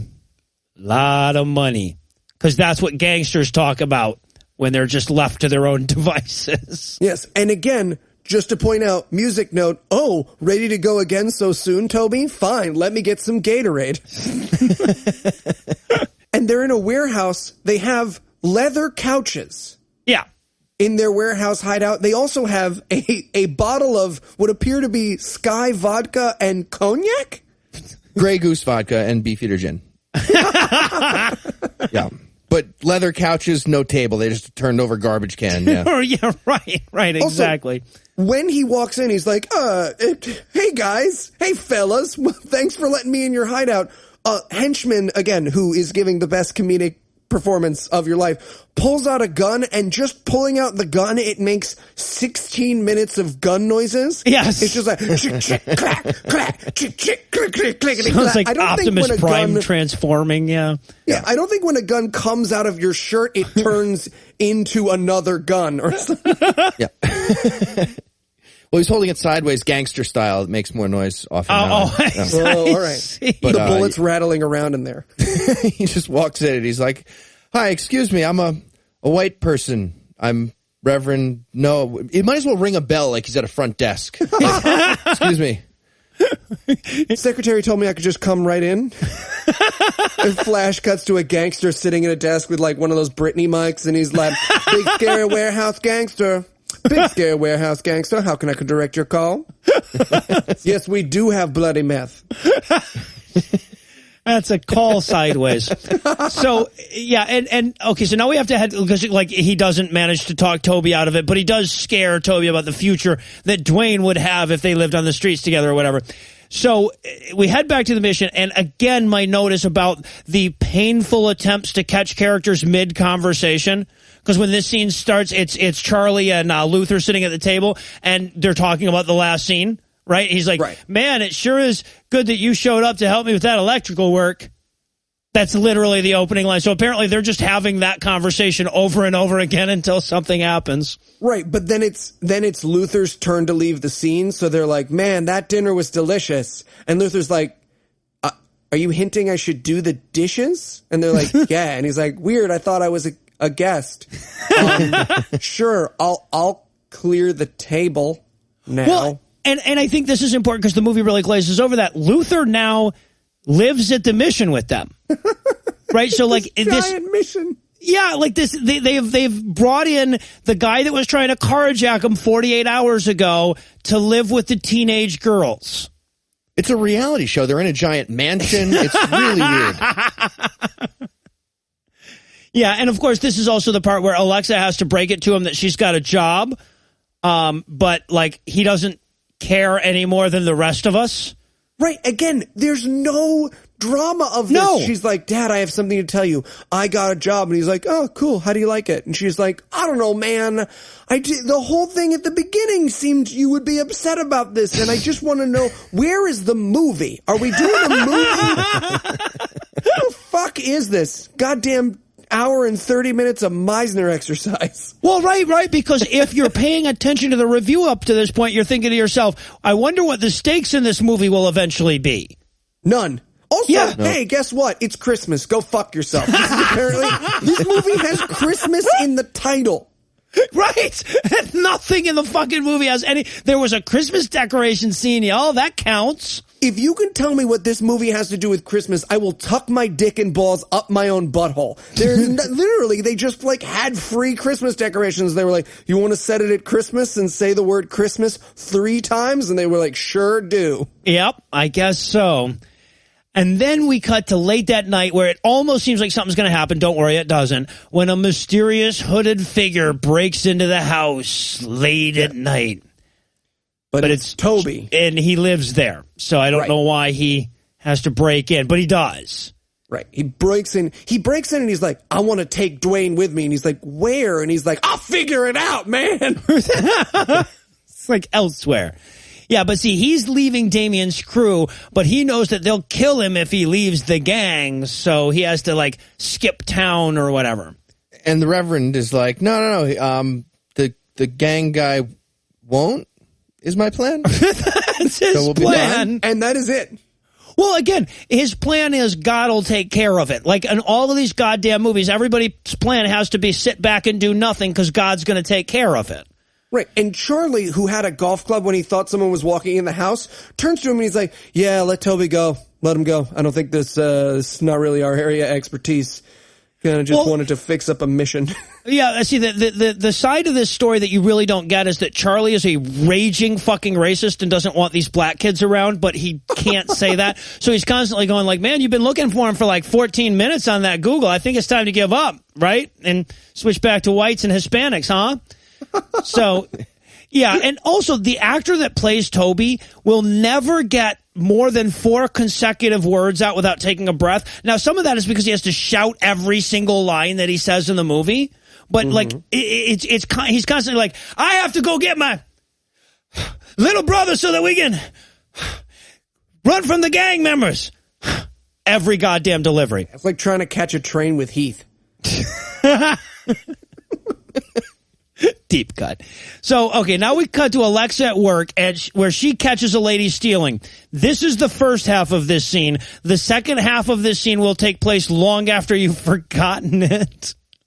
Yeah. Oh, okay. So she catches this lady stealing who is wearing at least $150, $175 lovely leather jacket and gold hoop earrings. Uh-huh. And she turns around and she's like, please don't call the cops on me. I have a baby and I'm poor and I can't afford milk for my child. Right. Because in this universe, there isn't WIC or anything. And first of all, this is damn promising opening to lesbian porn, right? Please don't call the cops. I need help. But that's not where we go. But instead, we have to prove that Alexa's so Christian that she lets the lady run a tab. Now, what's happening here is that she's so Christian that she's stealing from the Asian lady to give to this other lady, right? Ultimately, that will be what happens. With no evidence that she will ever get this money back. No. In fact, later on, spoiler alert, when confronted about this, she'll be like, oh, yeah, she probably wouldn't pay you. Oh, yeah, I'll pay you. I'll pay you instead. Yeah, right, exactly. This system I invented for your store, which I've worked in for a day or maybe 2. We have no fucking idea. But yeah, at any rate, so we get that very important shit out of the way. And then finally, we get the hot-ass children's services chick again. And she is way too impressed by the fact that his house is no longer a dangerous barrel of fire. She's like, oh, what? No one's ever gotten their house up to code so quickly. What? Ever. Most people just live in homes that don't have exposed wiring. Right. I expected this lady to go, I've never met anyone who cares about foster kids before. Right. Yeah, exactly. This is kind of unrealistic. And then there's this bizarre fucking scene. And again, this is just the filmmakers have no idea how bizarre it is because they're stupid. But after she walks away, she like picks up her phone and starts to call a number. Now, generally speaking, in a movie where after the scene is over, if somebody picks up a phone to make a phone call, we're going to reveal new information. And they're a spy. Well, right, exactly. We're about to find out that their real motivation is something else. But not in this dumb fucking movie. She calls and she says, yeah, I need to schedule a home inspection for such and such street. When? You know what? Never mind. I'll handle it myself. And she hangs up, and then ominous music plays. What is happening here is we're setting up that later she's going to come back to examine the house. We already knew that. I'm sorry. I shouldn't be so surprised this far into the film. But well, it sets the shit out of the next scene, so now we know. Well, that's true. Yeah, exactly. I wanted her to pick up her phone and call into base and be like, it's done. Well, that's exactly how the scene played out. Yeah, she should have gone like, I'm clear, send him in or something like that. But no, yeah, instead it was pointless. Gary Busey comes in blackface like, it's me, Toby. All right. Fixed it. I also have a hard time speaking. More than a few. There were 2 stairs. So, but of course, since we were talking about the home inspection at the end of the last scene, this next scene is going to be the home inspection. And just for some comedy, Charlie's all sexied up for the visit, which apparently means he's wet his hair. Yeah, right. He's all nervous, which looks exactly the same as the entire rest of the movie because he doesn't know where to put his arms and legs and torso, and he tries to invert that. He doesn't know what's going on. The first person I've ever seen sit down and have trouble figuring out where the legs go. Yeah. And again, promising porn start. He goes, she comes in and he's like, Miss Roscoe, why don't we start upstairs? And I'm like, yeah, baby, but no. No, it then instantly, again, because this movie is edited like a goddamn nightmare you're having on acid, he instantly walks out the door of a different room on a different floor than where they were supposed to start. And he's like, so that's the house. Yes. Again, couldn't have implied it, but she decides to hang around for dinner too. Also, there's just an incredible moment. Again, this movie is fucking nuts. Luther gets asked to do grace, which is how Dwayne is going to announce that he was homeless and mugging people 2 days ago. Yeah. And Luther's about to do grace, but he's got to apologize like a white girl doing karaoke first. He's like, oh my God, okay, so I'm doing this for my sister. Oh my gosh, Angela, you're going to get married. Okay. Dear God, thank you for the food. Oh my God, did I fucking ruin it? I think I was amazing. I put in 4 songs. Karaoke is for the poor and untalented. Yeah. You shouldn't do it. But the important thing is that, like, now the Child Protective Services lady knows that they recklessly endanger their children by inviting a random violent criminal to stay with them after knowing him for 6 minutes. Hooray. Also, they let an unlicensed electrician do all the wiring in their home. That never comes up. And she's like, so, when he becomes your foster father, at which point Toby leaps up in the air like he's been electrocuted by the faulty wiring, and he's like, I don't need no foster father. And the kid's like, you didn't ask to be excused, because apparently, like, that kid has been beaten into just, like, no standing up at the table. And he goes, you ain't making him a robot. He ain't no politeness robot program for politeness like Alan Tudyk in I Am Robot. Do you think that's what he is? Is he Alan Tudyk to you? So he storms off, and of course Noah follows him. And what we learn here is that what Toby's really afraid of is that that he'll let the pastor down by not being a good enough person. So, and they make it as far as like just outside the mission to have this conversation, and that's when Damien shows up, the head thug from all the thugs earlier, to let him know that he's gonna murder them, but not now, later. And again, the extras in this scene are phenomenal. Watch them while Damien's talking because they're literally in the background like, ma. They know they're not allowed to talk because they're under 5, so they're just like, leave with a good goddamn conga line or something, yeah. Anything but words. And now, okay, so the Child Protective Services lady has just witnessed a gang of armed men come in and threaten to murder him and his family, and she's like, yeah, so maybe I'm going to take your daughters too. I just thought, while I'm taking kids out of your custody, I thought we'd at least throw that on the table. Right, but again, because there's no stakes in this movie, he's like, what, you're going to take my daughters too? Like, ugh. Yeah, damn. Don't. Oh. It's like trying to get Heath on a train, is my point. So then we get Alexa. She's heading to work, and Toby happens upon her and walks with her for yet another incredibly meaningless scene. And this scene primarily, keep in mind again, this is a man writing about his own life, right? Writing about himself when he writes these lines for other characters.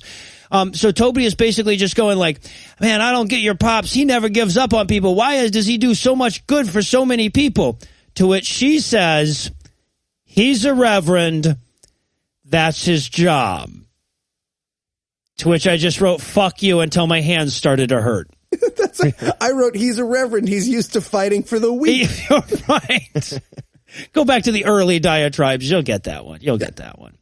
Yeah. And then to end the scene, again, because they know there has to be before and after dialogue, he's like, so, you're adopted. If you had sex with your dad, the baby would be okay. And blackout. Like, literally, I have never seen a series of scenes with such unconnected. This makes International Gorillas looks like fucking Rashomon. Oh, it's so painful. All right, so now back at the mission, Noah's trying to sort out what they're going to do next time Damien shows up. And I wanted a Home Alone montage so bad where it's just like paint cans and no. This movie, it was not too late for this movie to be good. It didn't get there, but it could have still gotten there. Yeah, so what he decides he's going to do is go talk to Damien, go talk to the gangbanger and explain his side of the story. And, of course, all the other guys are like, we're going with you. And he's like, no. He grabs his Bible. He says, I'll be fine. I'd love for him to open it up. There's a gun in the Bible, like Shawshank Redemption style. But no. See, I wanted a flash cut to his dead and mangled body and then just back to the thing like, swoop. Well, that didn't work. So he shows up at the warehouse and pulls, and I guess Damien is Toby's cousin or whatever, so he pulls the your grandma's dead card, which, now Damien can't be a thug anymore. So that affords him time to tell Damien that Jesus loves him and leaves him a Bible before he ominously wanders off. Couple of things in this scene. First of all, he calls him son, which in my experience, calling African Americans son does not work super well. They don't care for it. Priest or no. And there's also this insane moment where he goes, what? Matter to who? Jesus? And he goes, you matter to me. And there's this pause, and I'm sitting there watching this with my wife, who has not walked out of this movie, and she goes, kiss. I love too, because he sets his Bible down and walks off, and the guy's like, yo, man, yo, book. We can't have all this Jesus sitting around here. It's going to fuck up our style. I wanted him to have actually forgotten and be like, ooh, thanks so much. I forgot the Bible. I am a preacher after all. All right, anyways, Jesus loves you. Bye-bye. So anyway, you remember that lady who needed milk for her baby? Now we're going to get the second half of that scene a day later. So they're having this painfully awkward, the scene hasn't started yet, conversation about who the baby daddy is or whatever. And when the owner walks in, and let's put this in perspective, while her new employee and a random stranger are robbing her. Right. And she's like, oh, well, what are you doing? You're not allowed to set up tabs here. And she's like, oh, okay, then I'll pay for it. And literally, this is how little this fucking movie cares about this movie. Mrs. Nguyen goes, whatever, and that will be the end of that plot. Yes. Yes, we have introduced a whole character just so that we can have that resolution to it. Anyway, okay, so now, of course, just so that we can make sure everybody's got their bingo, we go to Damien's reading the Bible montage. And apparently he's a speed reader, too. He's just flipping through extremely quick. I'd love to see the backstory there, him just like winning memory tournaments, and, like, memorizing decks of cards. I wanted him so badly to just start reading out loud, and then Sword Mouth Jesus went, rah! You know what? I'm not going to be a gangster anymore. I guess, yeah, and he's very clearly reading like 8 words on each page. That's about as much time as... And again, that means that the actor or the director or somebody didn't know how reading a book worked. So Dad goes in... And now, this is also, again, useless, but such a disappointing scene, because we get Dad showing up at Alexa's room late that night. He knocks on her door and starts just randomly walking in, and you know, she could have been masturbating. That was a choice that was open to them. But no, she's crying over a dead mom picture.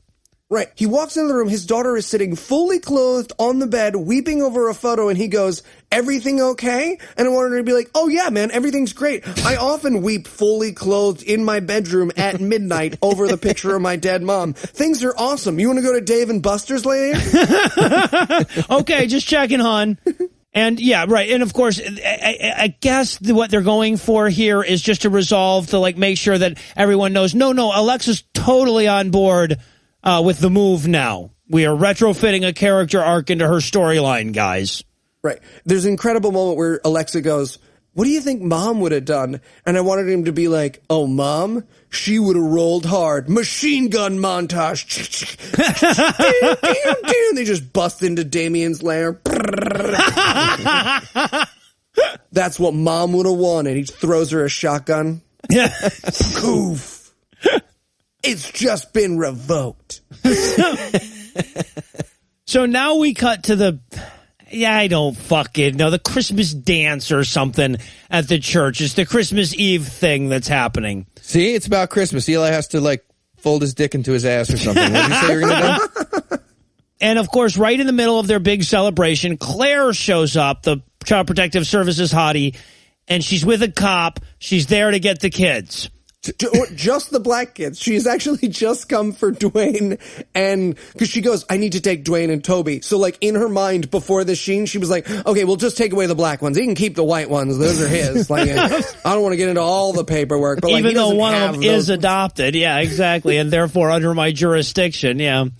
And also, I'm sorry, but you're coming to pick up orphans from their foster home on Christmas Eve at gunpoint. At a Christmas party. Right. Is that like really how Christmas that works? Yeah, she's just like, oh, I knew you were having a Christmas. I thought this would be fun. Like, you could do White Elephant Christmas, and then one of the kids could get taken away to a police station. I try to make it fun. Yeah, right. That's why we do this at 8 p.m. So, and also, while this is happening, while he's having this conversation, you're not going to take the kids, are you? Shucks. The neighbors from the beginning of the movie who gave him the baked goods show up. Mid-sentence. It's the fucking craziest interjection to a scene I could possibly imagine. The neighbors from the beginning show up with a bunch of Christmas presents and are like, hey now, don't start without us. And you see the CPS lady be like, oh, kind of important what we were doing. We were doing having a whole... a scene. I mean, in real life, this kind of weird shit happens, but you don't have to let it happen in your movies. Yeah, and I feel like that was just like probably just happened. You know, it's just like it just so happened. Oh shit, are you guys filming? I'm so sorry, I didn't know. But yes, I was so proud of myself for recognizing who these characters were at this point. Oh, you guys doing White Elephant? All right, I'm going to trade my Amazon Echo for the bigger black kid. Cool. For Toby. And then, of course, right in the middle of all of this, Damien shows up with his thugs in tow. And Toby immediately, when Damien walks in, uses his brother as a human shield. He does. He immediately runs behind his brother. He's like, get the literal one. Get him. He's standing between you and my heart. Yeah. And so Damien says, hey, I got something for you, preacher man. Goes to reach in and pull out the Bible, but of course, it's a black man reaching into his pocket, so the cop goes for his gun right away. Which is super fucking racist, by the way. No one turns to that. I wanted a scene where they're like, hey, man, did you just go for your gun because a black man walked in and said he had something for us? Like, when the white people came in, you didn't jump on them and be like, a bomb, right? Well, right, it's just right. like, the fact that a black guy reached into his pocket meant you went for your gun on Christmas. Well, and again, it's not like this cop knows the backstory, right? He doesn't know that Damien is the gangster that's been threatening him. It's just a black man walking into church saying, hey, preacher, I have something for you. Yeah, and his immediate fucking thought is, I better shoot this black guy. Most realistic moment in the movie, actually. But yeah, but what really happens is he pulls out his Bible and says, you left this book and it changed my life, so now I'm going to use my gangsterness to protect your mission because I'm a Christian now. But just to be safe, I feel like he should have backed in with his hands up with the Bible. Like, if you're going to be responsible about it, whatever. It's not entirely I don't want to talk about whose fault it was, but Exactly. So he wanders off. I don't unfriend people on Facebook. So now that Damien has turned towards Jesus and everything, he wanders off, and we get what I can only hope is the closing monologue from Noah. And this monologue is so bizarre, too, because he's like, this neighborhood used to live in fear of crime and drugs and black people. I mean, African-American people. But now it's all about hope. And I'm like, there hasn't been anything that's happened in this movie to suggest that this is a bad neighborhood unless you count black people living in it. Yes. That is it. And your reactions to them. Right. Literally the worst thing that happened is that police officer almost shot someone for reaching into their pocket at church. He also says, the fear of being alone is the greatest fear of all. And I'm just saying, I don't think, like, ghetto kids in Chicago are afraid of being alone. And if you're wondering if that makes sense in context, no. Nope. No, it really doesn't. And at the end of this whole bizarre, like, now Damien's Jesus up, he ends with, and that's why we celebrate Christmas. I wanted Linus to come up and say, no. No. Got some Bible quotes here for you. And apparently Claire is so impressed with something that he can now keep the kids. I don't even fucking know. There was almost a gunfight, and she's like, you can keep the kids. Yeah, you guys won the almost gunfight. The gunfight didn't happen, so you keep them. I have no idea what that character is supposed to be motivated by. The people walking in with the presents? The gangster saying that he will not murder them and returning a Bible? She's just like, well, movie's over. That guy's making that little hand circle gesture that means wrap it up. So you can keep your kids. I'm going to go back on the porn set I borrowed this outfit from. Rips off the wig. I'm Gary Busey.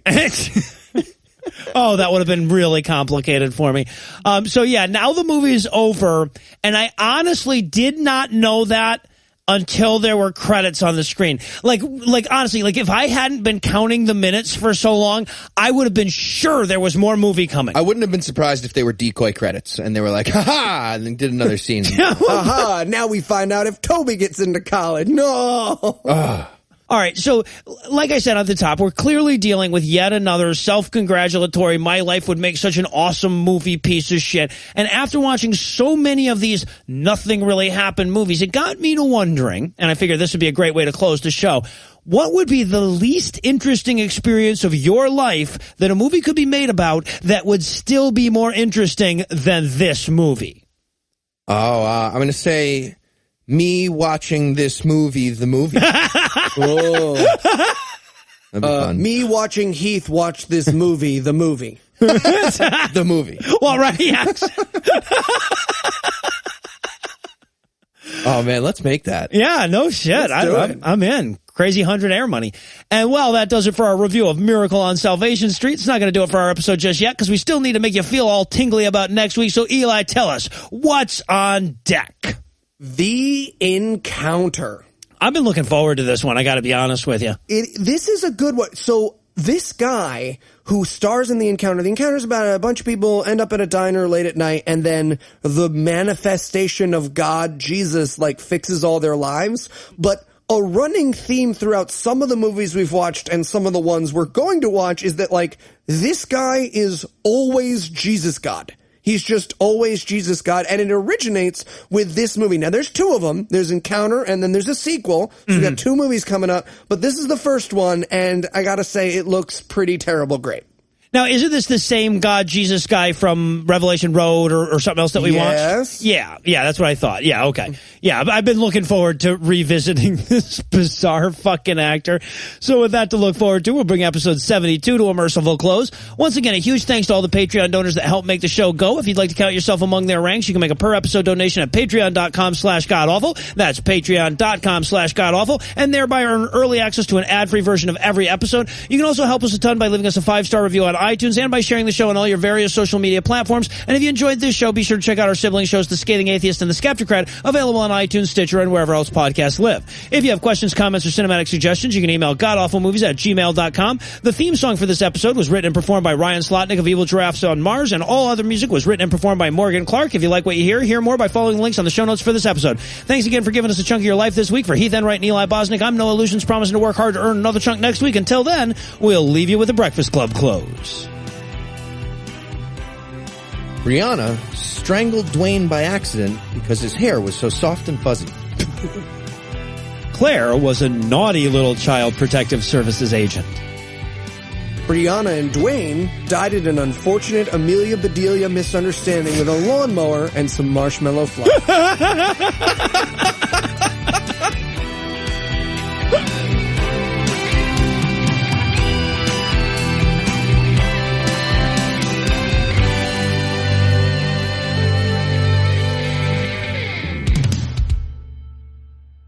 The preceding podcast was a production of Puzzle in a Thunderstorm, LLC, copyright 2016, all rights reserved.